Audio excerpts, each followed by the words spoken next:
Yes people, welcome back to the channel. Today we are going to be going over should you buy model contracts in OFM. There's a big thing around it. Some people love it, some people hate it. I'm going to give the positives and the negatives and my opinion overall. So let's dive straight into the video. Right, so what is buying a model contract within OFM? If you are new to OFM, I bet you're thinking, what the hell even is this?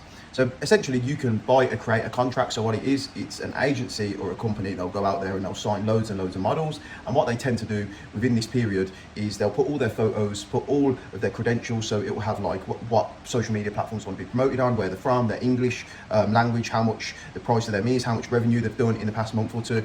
It just saves you having to do any acquisition, and you can just buy models online, buy model contracts that is. So essentially these are mainly on Telegram. I don't know any outside of Telegram, if I'm completely 100% honest. So within Telegram, there's loads of them, but there also is a lot of fake ones out there. But what you do, you join a group and then they will upload like maybe 10 or 20 listings per day at the listing times that they normally have. So I've just put here, it's a site where agencies list models, contracts for sale, and you come in on a partnership.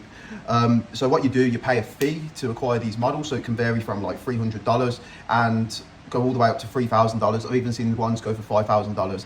And the price is increased based on the model's looks, what she can be promoted on. The main factor is how much revenue she's done within the last like 90 days or 30 days. If she's earned like a few thousand, then what will happen is they'll bump the price right up. If she's got a huge pair of boobs and she's also got good revenue, they'll sell it for a lot more because there's a better selling factor with that model. Often marketed as a fast track way to get models without doing outreach yourself. It's pretty self-explanatory really. It just saves you a lot of time when you can just buy the contract online. So the positives within buying a model on the OFM marketplace is, you know, it's fast, it saves you a lot of time. You don't have to do any cold outreach, you don't have to build any systems, you don't have to dive into the world of making an ad yourself or making up a post to post on meta ads. It saves you time having to do YouTube videos to try and acquire girls. So it does actually help with speed a lot. Also, it is pre-vetted talent. You can see what you're buying. You know, you have that choice. You look through, you can see all the credentials, you can see what that girl has to offer, the features. You know, you can't, the only thing you don't know is the personality, but you know everything else, right? And some marketplaces might even say if she's bubbly, shy, what type of person she is. The next one is you know the revenue from day one. If they're already active, it shows how much they earned in the last year, how much they earned in the last 90 days, how much. So you get a real good understanding of what you want to bring in. As long as you've got the money there, you can bring them in. You can choose the model if you work with a specific niche. I really like this factor of it, that you can, you know, if some people have a friend that just has models with humongous butts. So what he does is just brings them in from the marketplaces, and it works for him because he does a lot of black hat marketing. Even when he's doing organic, if you do pick right, you can pick some really good models. So that is the positives really of buying a model within the OFM space. But if we get onto the negatives, I think there is a few more negatives when it does come to this aspect of OFM. Firstly, there's a low retention rate. So a brought model may leave as soon as the contract ends or just after the safety period of a few weeks ends. So what happens is with a lot of models, when you sign a lot of models, some of them, they'll stay for a few weeks and then potentially go. These models as well, they do go for a period of time where they are waiting. So what happens is they're listed on this website, on this Telegram chat. And then what happens is they've been signed, they're ready to start. And then you might have brought them a week or 2 weeks later, right? So then they're getting fed up at this point, and then you come in, and then what can happen is you tell them your values, how it works, because all that happens is these people sign the model and then they say, oh, a member of my marketing team is going to be the one who looks after you. I'm just going to transfer you over to him. And then that's you. And then she's essentially signed to your agency, but she believes that she's signed to another agency. Well, every model that I've ever brought, that's how they've always done it. So what can happen is, we've had this several times, the model signs, you have a 2-week like grace period, a 2-week warranty with the agency or the marketplace. And what happens is if they quit within that 2 weeks, or they're not pulling their weight or anything like that, you'll get a refund. But what happens is they normally give you a 2-week guarantee, and then after the 2 weeks, the model can potentially stop performing. Or if it is a scam, they'll give you a model, and then after the 2 weeks, the model just stops doing anything, and then they've pocketed your money, and then bish, bash, bosh, you've just been scammed and rinsed of all your money. So that is something to take into consideration. You don't actually know these models when you buy them.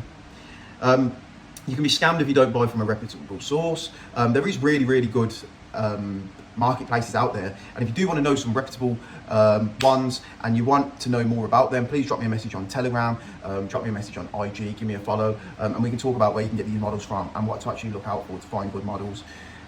Next one is you can speak to the model and things can change from what they've been promised and how they've been spoken to before. I did just touch on this. So what happens is the agency that signed them, they've promised them, oh yeah, we're going to work like this. This is how they've got them on board, because you have to use some sales techniques to get someone on board. You have to show them what your company is about. And what happens is they come into your company and it's completely different atmosphere.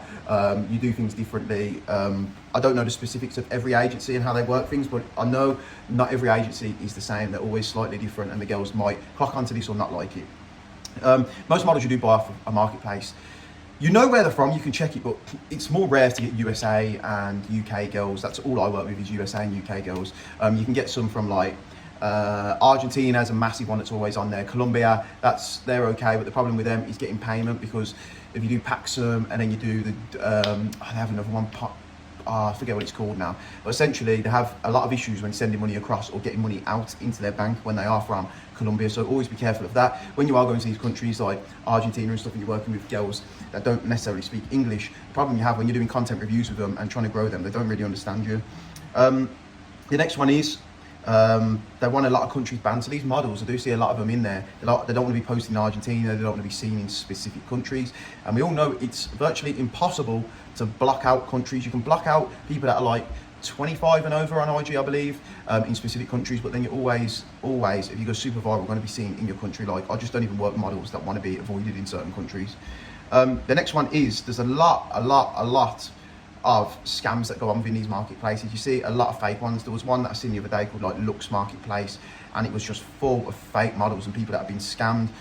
You could just tell it was fake. If you want to know how to find out if it's a fake marketplace, please drop me a message. I'll be happy to explain that. And yeah, they can fake the screenshots, the follow accounts, they can fake, because essentially they're just writing it down. They're not actually showing you screenshots. Some will send you screenshots and scribble out the username, but you can just go onto any account and do that. So please be careful. My thoughts are, it can be good, specifically if you're doing black hat marketing, because if you know what model does well, you can pick her up, black hat market her by using QPBot or whatever on IG or X or Reddit, whatever marketing plan you are using. And what you can do is you can pick a salary-based model off there who wants a low salary, looks the part what you want, and then what you can do then, sign them, market them, take loads of money. That is really a great place and a great way to do this. But equally, you're paying $800 for a contract where the girl can just put minimal effort in, you know, nothing about her. Whereas if you do cold outreach and meta ads and YouTube and anything that pushes you out there, build your personal brand, you then speak to the model before you sign them. That is the one pushing factor. You know nothing about these girls. You need to know the personalities, what they're like, the social environment, all this stuff is really handy to know. So often it is a money trap for newbies that just want to skip the grind of the acquisition stage. So stop being lazy, go out there, get models yourself. In my belief, you don't need to buy them straight away. Go and sign models, go and make your mistakes, go and live and practically implement the skills within the business. Because without having a model, you don't have a business. What I'm going to say, if you just paid £800 or $800 for a model and you're a newbie, I'm assuming you don't have that much money to spare, or you won't be doing this to try and get really rich. And if you do have a lot of money to spare, you don't want to be wasting it. So please be careful and always be cautious. And I would recommend it only to more experienced agencies out there to really buy off a marketplace. I don't even touch marketplace or buy them anymore. It's just pointless. I'm just get models in the proper way. Finding models is always better than meta ads or cold outreach. I just touched on that. And then most models have no socials, or building up socials can take a really long time. Yeah, a lot of the models on there that don't have social media, they'll always say like, oh, let's start from fresh. Let's start from a fresh IG. I'm only marketing on TikTok and I've got 800 followers or whatever. It just doesn't work. They're sitting in Argentina. All their content gets pushed out to Argentina. They've got no way to build the initial following. If you are a newbie, just save the headache. Literally just market organically. Get some models that are in the same country or speak the same language. It all depends on your skill level. It can work. I'm not here saying that it can't work, but this is the reality of it. If you do have any questions, please drop me a message. It's been a short one today, but thank you for watching, guys, and peace.